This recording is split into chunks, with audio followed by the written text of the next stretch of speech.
है। और मीरा देख रही कि श्याम सुंदर ऊपर वृक्ष पर है, कदम्ब के वृक्ष पे ठाकुर जी बैठे हैं। हीरक दंत प्रवाल की शोभा से चेहरा लाल सा दिख रहा है।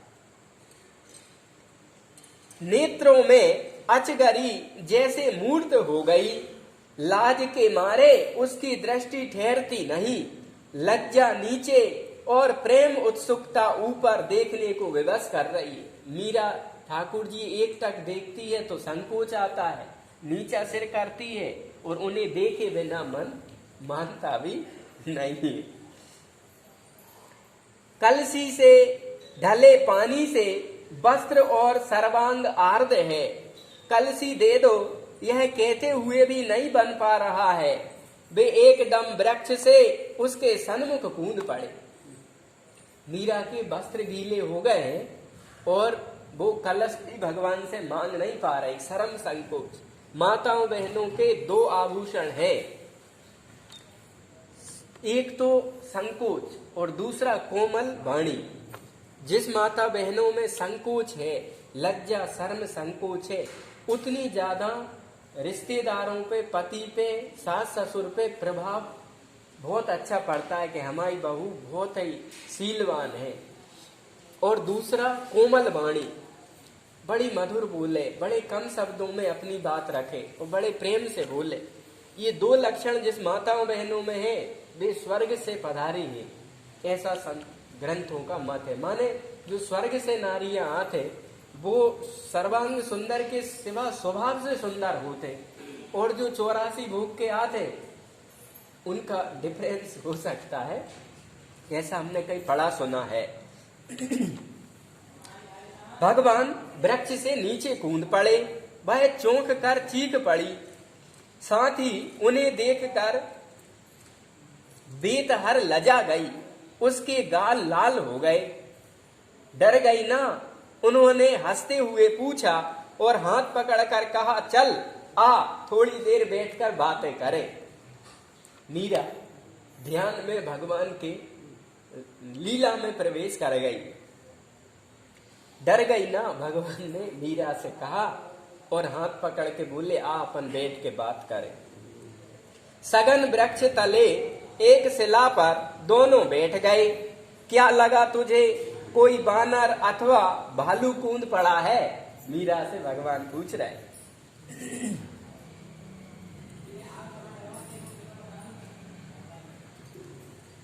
उन्होंने थोड़ी ऊंची करते हुए पूछा, मैं क्या कहूं? बोलती नहीं है तो और सताऊंगो, तेरी यह मटुकिया है ना, यहीं फोड़ दूंगो और का करूंगो। सोचते हुए एकदम से कहा, तेरी नाक खींच दूंगो। मीरा सकचा रही है, भगवान से बात नहीं कर रही। तो भगवान कह रहे, तू डर गई, ऐसे लगा तुझे कि भालू कूद गया या बंदर कूद गया, और कह रहे तू बोलेगी ना तो तू सताऊंगो ब्रज भाषा में, और तेरी मटुकिया फोड़ दूंगो।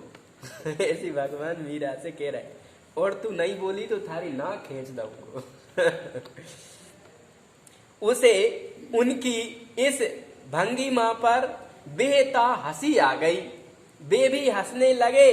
पूछा, अभी क्या पानी भरने का समय है? दोपहर में घाट नितांत सूने रहते हैं। जो कोई सचमुच भालू आ जाए तो भगवान मीरा डांट रहे कि दोपहर में अकेली क्यों आई यमुना के तट पे? तुम हो ना, उसने मुख से कहा। मैं क्या यहीं बैठा रहता हूं, बोए नहीं चरानी मुझे? भगवान कह रहे, एक बात कहूं, मैंने सिर नीचा किए हुए कहा, एक नहीं 100 के। मीरा भगवान की चर्चा हो रही। 100 के, पर माथा तो ऊंचा कर, तेरो मुख ना दिख रहे हो मोकू। उन्होंने मुख ऊंचा किया तो फिर लज्जा ने आघेरा। देखो, जो शीलवान नारी होती है तो उनकी ये पहचान है कि उनमें लज्जा शर्म संकोच बहुत होता है।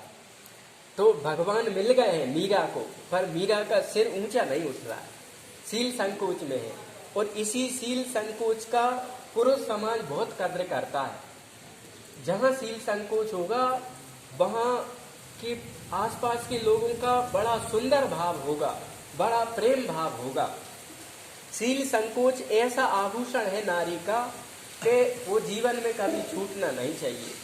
भगवान मीरा से कह रहे ऊंचा सिर तो कर, पर मीरा भगवान को देखती बतियाती है, फिर सिर नीचा हो जाता है।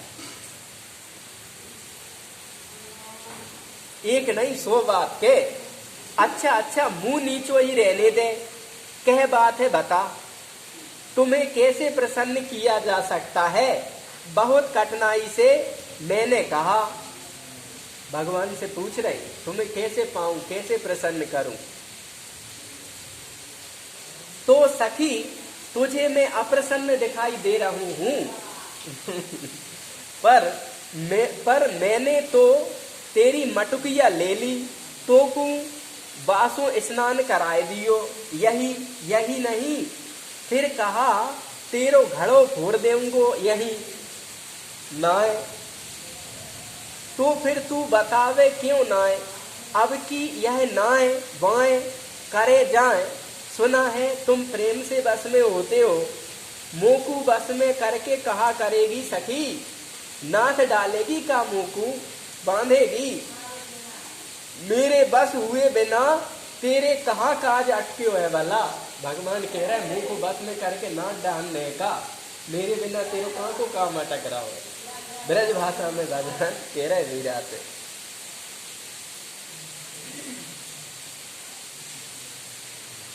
सो नहीं बाबा रे बाबा, मैं सो तो भगवान हूँ हार जाए श्याम सुंदर। हाँ कह तो कब से पूछ रहे हूँ, मोड़ हो पूरो खुले हूँ नाय, एक हूँ बात पूरी नायनिक से, मैं बारो भोरो कैसे समझो। मीरा से कह रहे भगवान कि तुझसे एक ही बात कैसे नहीं बन रही, मैं भोरो हूँ, मैं कैसे समझूं।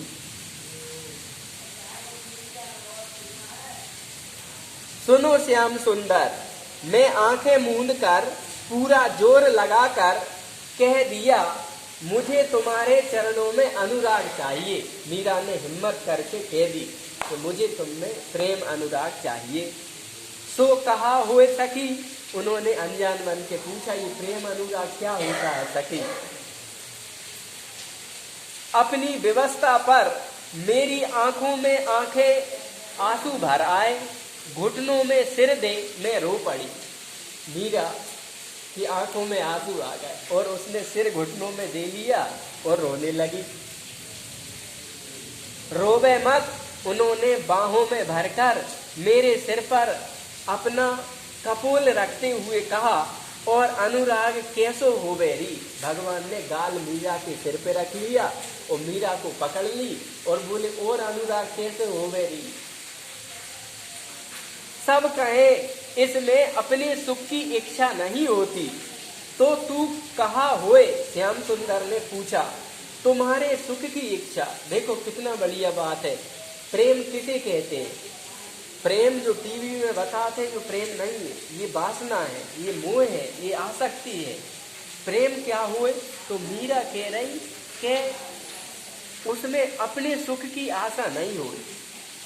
प्रेम का मतलब है जिससे हम प्रेम करते हैं उसका हित कैसे हो, उसकी भलाई कैसे हो, उसका दीर्घ जीवन कैसे हो, वो सुखी कैसे हो और वो हष्ट पुष्ट स्वस्थ कैसे रहे। प्रेम इसे कहते हैं।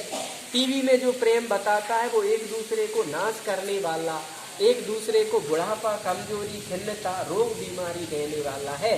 और मीरा कह रही कि प्रेम में अपने सुख की इच्छा नहीं होती, प्रेम में समर्पण होता है। और कहा अब तू मोकू दे रही है। वे हंसकर दूर खड़े जा हुए। ले अपनी कलसी बाबरी कहीं की, उन्होंने घड़ा मेरे सिर पर रखा और वन की ओर दौड़ गए।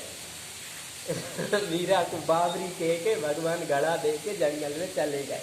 मैं सिर पर घड़ा लिए ठगी सी बैठी रह गई। मीरा ध्यान में देख रही भगवान की लीला में कि मैं ठगी रह गई, श्याम आए थे चले गए गिरधर। ऐसी बात है। बीरम देव जी का अद्भुत शौर्य। चित्तौड़ से गिरिजा जी के पुत्र जन्म का शुभ समाचार आया। ये चित्तौड़ चली गई रतन सिंह जी की बड़ी भाभी गिरिजा जी, और वहां उनको पुत्र प्राप्त हो गया। शिशु के कुमकुम रचित पद चिन्ह अंकित श्वेत रेशमी वस्त्र लेकर राज खाबास नाई सवारों सहित बधाई लेकर मेड़ता आया। बधाई आ गई। ढोल नगाड़ों से मेड़ता का गढ़ कई दिनों तक गूंजता रहा कि मीरा के एक और भैया आ गया, मीरा की काकी के। महाराणा सांगा ने प्रथम बार भांजे को गोद में लिया तो उसे 50,000 रुपये की वार्षिक आमदनी का परगना चाणोर घाणे राव प्रदान किया। महीने भर बाद बीरम देव जी की पत्नी को लेवाने चित्तौड़ पधारे, साथ में कुंवर जयमल भी गए। ये 3 भाई हैं, तो जयमल ये दूसरे भाई का लड़का है और मीरा दूसरे भाई की लड़की है, और तीसरे भाई की लड़की गिरजा के कुंवर उनके मायके में हो गया। वहां काका और भतीजा जा रहे हैं चित्तौड़। चित्तौड़ में भोजराज को देखकर जयमल को लगा कि ये कुम्हला गए हैं, रंग फीका पड़ गया है। वे पहले के हंसने बोलने और खाने पीने वाले भोजराज कहीं खो गए हैं। भोजराज मीरा की याद में, मीरा के प्रेम में बदल गए हैं चित्तौड़ में अपने घर जाके। ये उनकी जो आए हैं जयमल, वे देख रहे हैं। उनकी दौड़ धीमी और गंभीर, एकांत में बैठने की इच्छा, आकाश को देखते रहने की इच्छा, लंबी श्वासें छोड़ने वाले भोजराज प्रकट हो गए। जाने अनजाने जयमल मीरा की चर्चा कर बैठते तो जैसे भोजराज की आंखों में सूक्ष्म सी चमक आ जाती। भोजराज का दिल मीरा के श्याम कुंज में, मीरा की भक्ति में, मीरा के गिरधर में ऐसा लगा कि मीरा की बात मीरा के भैया से सुनते हैं तो उन्हें कुछ चार्जिंग महसूस होती है।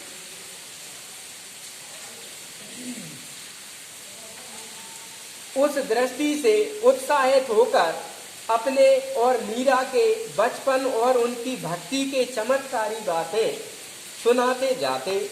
भोजराज मुख से भले कुछ ना कहते, पर बीच बीच में अपनी बड़ी बड़ी पलकें उठाकर वे जयमल की ओर देखते।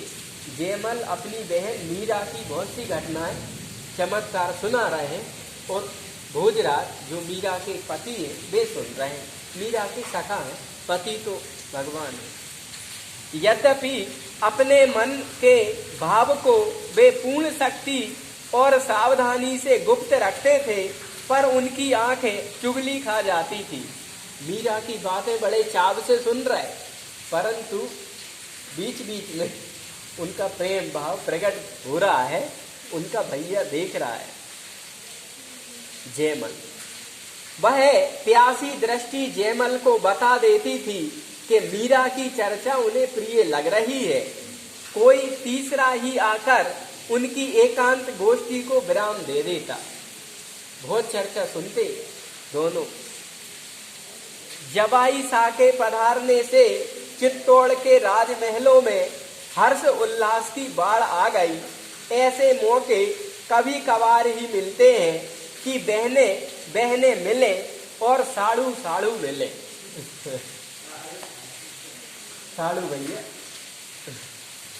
रात को अलग अलग महलों में दोनों जमाई सा बाई सा भोजन आरोग रहे हैं।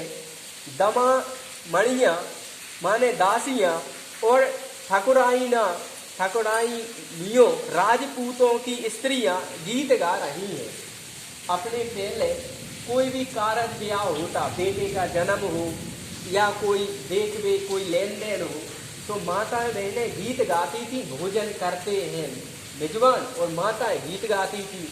गीत में बड़ी प्रसन्नता होती थी भोजन करने वाले को, और जो भोज दे रहा है भोजन परस जाने पे वो हाथ जोड़ता था कि भोजन की हरि हर होन दो, भोजन की सीताराम होन दो। तो गोबर से लिपा होता था, पत्तल बिछी होती थी, आसने बिछी होती थी, सारा भोजन परस जाता था। माताएं मंगल गीत गाती थी, बड़ाई करती थी और बहुत अच्छी अच्छी बातें करती थी। राजस्थान में जाओ तो माताएं बहनें अबे भी मारा संत घर आया पावड़ा, ऐसा कोई भजन गाती है राजस्थान की माताएं। हम गए तो हमने देखा, तो वह परंपरा अपने यहाँ पे थी। अब माताओं बहनें भजन गीत तो भूलती जा रही, वो डीजे लगा देते ढिक ढिक ढिक, तो कोई अम्मा बई में सलट जाता। एक अम्मा पर डीजे हृदय में लग गया, भिक्षिक करे तो अम्मा बई बैठी है, लोग छा गया वहाँ, उत्सव तो नहीं माना। बोले बूढ़ी अम्मा चली गई, पता चला कि इसको वो डीजे वाला है ना, वो धक्ष उससे जो है ना बहुत मना करते हैं उसका ना, जो अपना बैंड बाजा उसका कुछ पता नहीं, कुछ कर रहा कुछ पता नहीं। तो मीरा के यहाँ माने मीरा की ससुराल में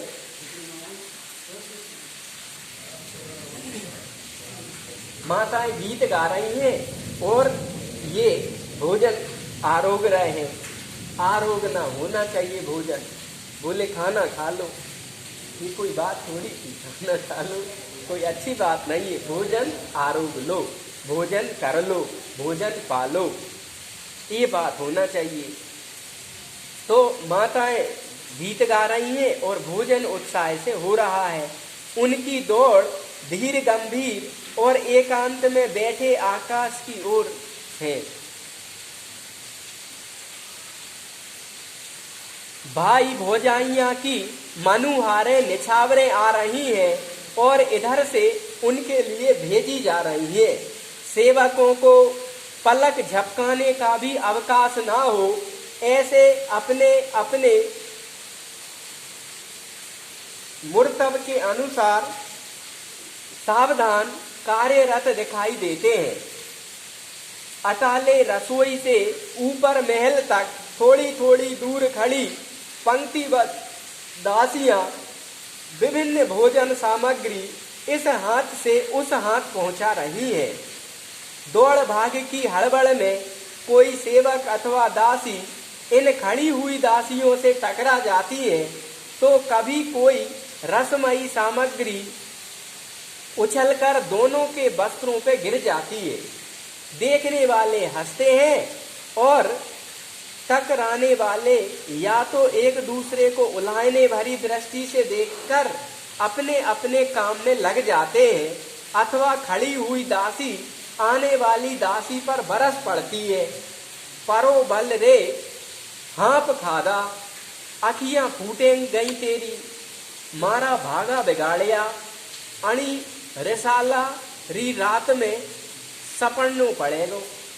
जब वो कपड़े पे गिर जाते हैं दासियां, वो भोजन बढ़ा रही है, किसी को झलक जाता है तो वो राजस्थानी गाली देती है। राजस्थान में गालियां भी इतनी प्रेमी है कि वे गाली भी दे तो अपन ये तो लगे कि ये अच्छी बात कह रही है। वहाँ की गाली भी बहुत सुंदर है।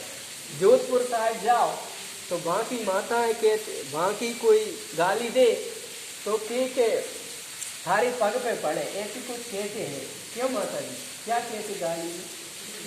थारे सिर से भी कुछ अस्तुति करत है। राजस्थान की माताएं गाली भी इतनी सुंदर देते कि बा में खुशी होती है। कुछ तो राजस्थान की संस्कृति बहुत अच्छी है।